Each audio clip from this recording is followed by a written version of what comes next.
अनेक वेळा असे घडते की पती खूप मेहनत करतात, पण कामात सतत अडथळे येतात. नोकरीत प्रगती थांबते, व्यवसायात नुकसान होते, घरात तणाव वाढतो किंवा आरोग्याच्या छोट्या मोठ्या समस्या सतत मागे लागतात. अशा वेळी प्रत्येक पत्नीच्या मनात एकच इच्छा असते, माझ्या पतीवरील संकट दूर व्हावेत, त्यांना उत्तम आरोग्य लाभावे आणि त्यांच्या जीवनात सुख, यश आणि समाधान यावे. याच कारणामुळे 29 जून सोमवार वटपौर्णिमेचा दिवस अत्यंत शुभ मानला जातो.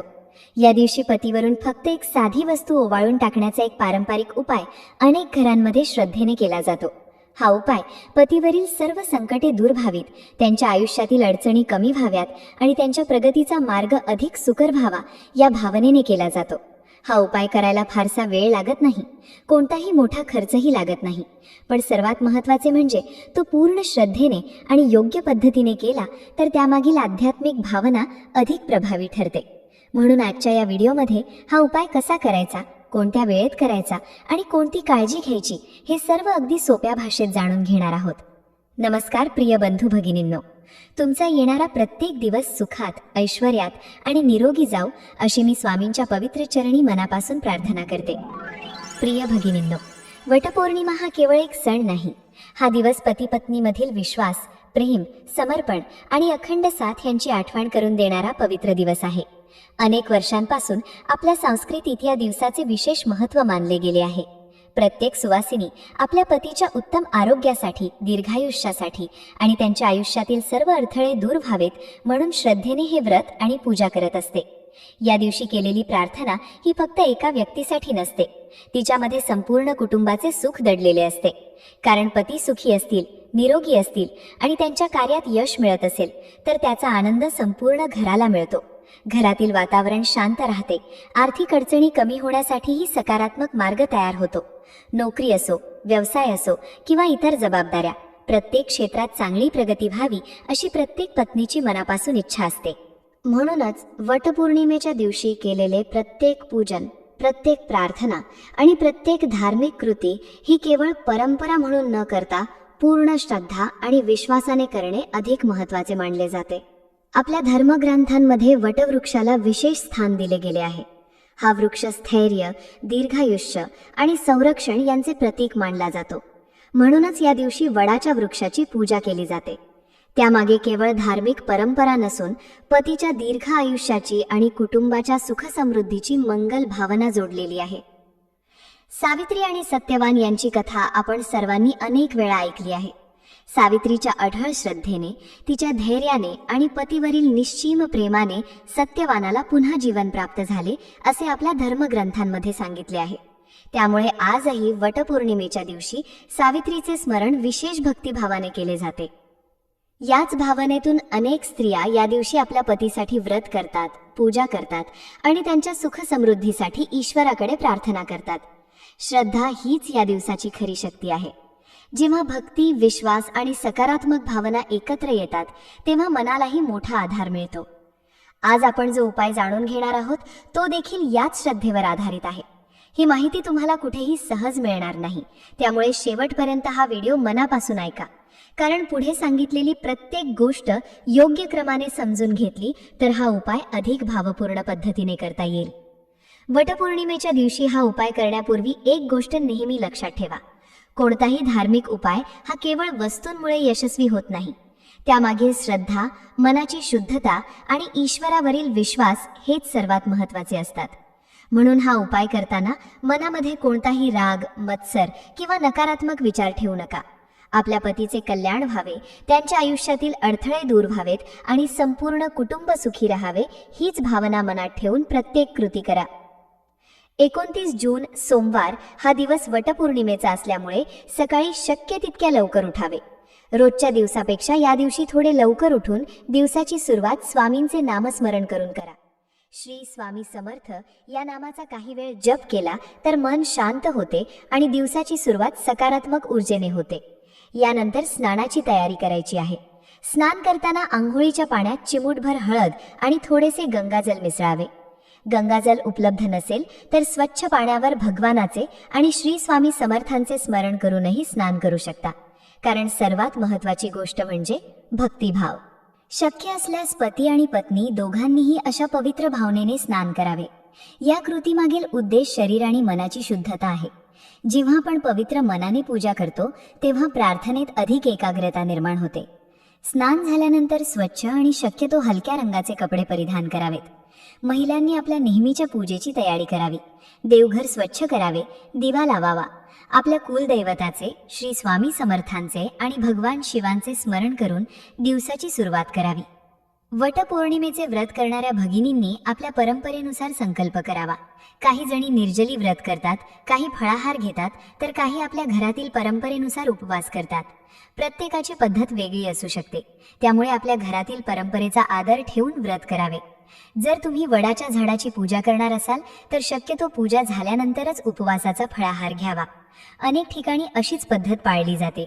अर्थात ज्यांना आरोग्याच्या काही समस्या असतील त्यांनी आपल्या प्रकृतीचा विचार करूनच उपवास करावा. देवाला आपल्या भक्तीची भावना महत्त्वाची असते. वडाच्या झाडाजवळ गेल्यावर घाई करू नका. शांतपणे नमस्कार करा. भगवान शिव, माता सावित्री आणि सत्यवान यांचे स्मरण करा. आपल्या पतीच्या उत्तम आरोग्यासाठी, दीर्घायुष्यासाठी, यशासाठी आणि घरातील सुखशांतीसाठी मनापासून प्रार्थना करा. त्या क्षणी फक्त एकच भावना मनात ठेवा. हे प्रभू, माझ्या पतीवरील प्रत्येक संकट दूर करा. त्यांच्या कष्टांना योग्य फळ मिळू द्या. त्यांच्या आयुष्यातील अडथळे कमी करा आणि आमच्या संसारात कायम आनंद, प्रेम आणि समाधान राहू द्या. अशी मनापासून केलेली प्रार्थना मनालाच मोठे समाधान देते. म्हणून पूजा करताना फक्त विधी पूर्ण करण्यापेक्षा प्रत्येक कृती भक्तिभावाने करा. पूजा करून घरी आल्यानंतर तुम्ही लगेच हा उपाय करू शकता. जर सकाळी वेळ मिळत नसेल तर संध्याकाळी सूर्यास्तापूर्वी किंवा सायंकाळच्या पूजेनंतरही श्रद्धेने हा उपाय करू शकता. वेळेपेक्षा महत्त्वाची गोष्ट म्हणजे तुमचा विश्वास. अनेक जण विचारतात की हा उपाय नक्की कोणासाठी आहे. हा उपाय त्या प्रत्येक पत्नीसाठी आहे जिला आपल्या पतीचे आरोग्य चांगले राहावे असे वाटते, ज्यांना नोकरीत प्रगती मिळावी अशी इच्छा आहे, व्यवसायातील अडथळे कमी व्हावेत असे वाटते, घरातील आर्थिक ताण कमी व्हावा, मानसिक तणाव दूर व्हावा आणि कुटुंबात प्रेम वाढावे अशी मनापासून इच्छा असेल त्यांनी हा उपाय श्रद्धेने करू शकतात. धार्मिक उपायांकडे नेहमी सकारात्मक भावनेने पाहावे. हे उपाय श्रद्धा दृढ करतात, मनाला धैर्य देतात आणि ईश्वराशी असलेले आपले नाते अधिक मजबूत करतात. त्यामुळे हा उपाय करताना परिणामांची चिंता न करता पूर्ण विश्वासाने प्रार्थना करावी.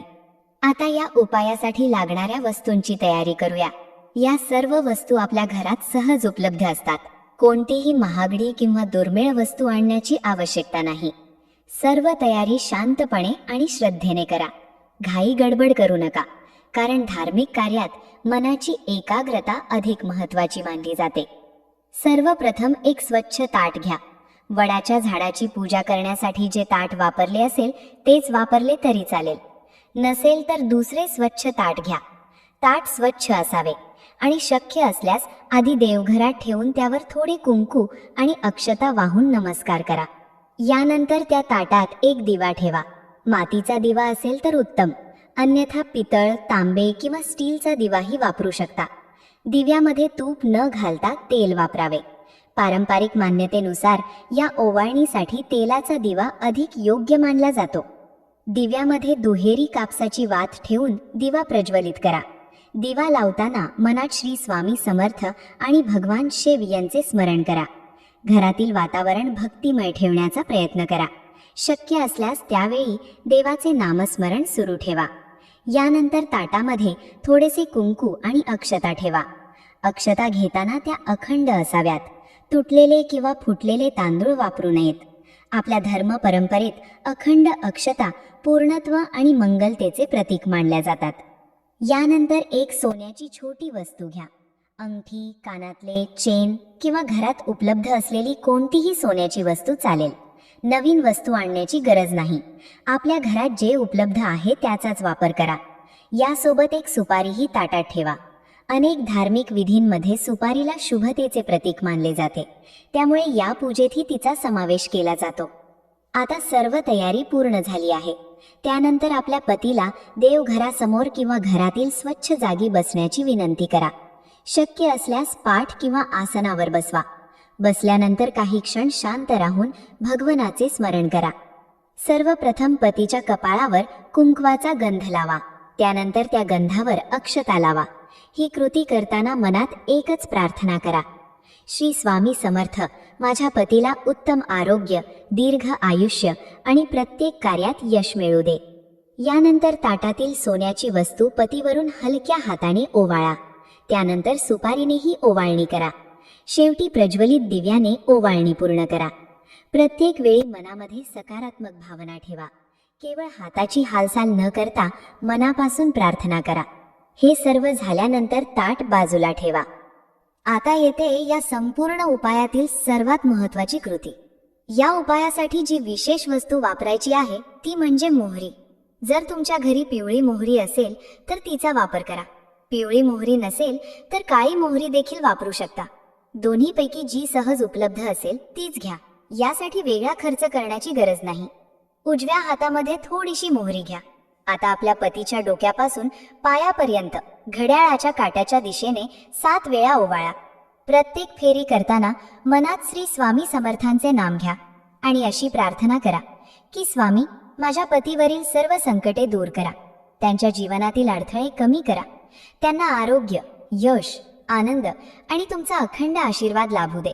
7 वेळा ओवाळणी पूर्ण झाल्यानंतर ती मोहरी घराच्या बाहेर नेऊन टाकावी. अनेक कुटुंबांमध्ये ही कृती नकारात्मकता दूर व्हावी अशी श्रद्धा ठेवून केली जाते. या कृती मागील मुख्य आधार म्हणजे भक्तिभाव आणि सकारात्मक प्रार्थना. येथे एक गोष्ट विशेष लक्षात ठेवा. हा उपाय कोणावर नियंत्रण मिळवण्यासाठी किंवा कोणाला आपल्या मनाप्रमाणे वागवण्यासाठी नाही. यामागील उद्देश फक्त पतीचे कल्याण, त्यांचे आरोग्य, त्यांच्या प्रगतीसाठी प्रार्थना आणि संपूर्ण कुटुंबाच्या सुख समृद्धीची मंगल भावना हा आहे. ज्या भावनेने प्रार्थना केली जाते त्याच भावनेने मनालाही समाधान मिळते. म्हणून हा उपाय करताना कोणत्याही चुकीच्या अपेक्षा न ठेवता फक्त स्वामींवर विश्वास ठेवा आणि त्यांच्या कृपेची प्रार्थना करा. याचबरोबर या दिवशी पती पत्नीने एकमेकांविषयी आदर, प्रेम आणि कृतज्ञता व्यक्त केली तर वटपौर्णिमेचा खरा संदेश अधिक अर्थपूर्ण ठरतो. धार्मिक विधीबरोबरच नात्यातील विश्वास जपणे हेही तितकेच महत्त्वाचे आहे. प्रिय भगिनींनो, वटपौर्णिमा हा केवळ एक दिवस नसून संसारातील विश्वास, प्रेम, समर्पण आणि एकमेकांप्रती असलेल्या जबाबदारीची आठवण करून देणारा पवित्र सण आहे. या दिवशी केलेले व्रत, पूजा आणि प्रार्थना यामागे केवळ परंपरा नसते, तर आपल्या कुटुंबाचे मंगल, पतीचे आरोग्य आणि संपूर्ण घराच्या सुख समृद्धीची भावना दडलेली असते. म्हणूनच 29 जून सोमवार या शुभ दिवशी हा उपाय करताना कोणतीही घाई करू नका. प्रत्येक कृती शांतपणे, श्रद्धेने आणि भक्तिभावाने करा. कारण देवाला वस्तूंपेक्षा मनातील निर्मळ भावना अधिक प्रिय असते. लक्षात ठेवा, आपण या दिवशी जे काही करतो त्यामागील उद्देश कोणताही चमत्कार घडवून आणणे नसतो, तर ईश्वराच्या चरणी आपल्या कुटुंबाचे मंगल मागणे, पतीच्या आरोग्यासाठी प्रार्थना करणे आणि सकारात्मक विचारांनी जीवन जगण्याचा संकल्प करणे हा असतो. जर तुमच्या पतीला नोकरीत अडथळे येत असतील, व्यवसायात अपेक्षित यश मिळत नसेल, आर्थिक जबाबदाऱ्या वाढल्या असतील किंवा मानसिक तणावामुळे ते चिंतेत असतील, तर या दिवशी त्यांच्या नावाने मनापासून प्रार्थना करा. प्रत्येक संकटावर मात करण्याचे बळ स्वामी त्यांच्या आयुष्यात नक्कीच देतील अशी श्रद्धा मनात ठेवा. याचबरोबर आपल्या संसारात एक छोटीशी सवयही जोडा. दिवसातून काही मिनिटे पती पत्नीने एकत्र देवाचे नामस्मरण करा. श्री स्वामी समर्थ या मंत्राचा जप एकत्र केला तर घरातील वातावरण अधिक शांत, प्रसन्न आणि सकारात्मक राहण्यास मदत होते. जिथे भक्ती असते तेथे मनाला धैर्य मिळते आणि धैर्य असेल तर मोठ्या अडचणींचाही सामना करण्याची ताकद मिळते. या दिवशी शक्य असल्यास पतीनेही आपल्या पत्नीबद्दल कृतज्ञता व्यक्त करावी. एखादे प्रेमळ वाक्य, छोटासा सन्मान किंवा आपल्या क्षमतेनुसार एखादी छोटी भेट दिली तरी त्यातून नात्यातील जिव्हाळा अधिक वाढतो. भेटवस्तूची किंमत महत्त्वाची नसते, तर त्यामागील प्रेम आणि आदर महत्त्वाचा असतो. तसेच घरातील ज्येष्ठ मंडळींचे आशीर्वाद घ्यायला विसरू नका. आई वडील, सासू सासरे किंवा घरातील वडीलधारी व्यक्ती यांचे आशीर्वादही जीवनातील मोठे बळ मानले जाते.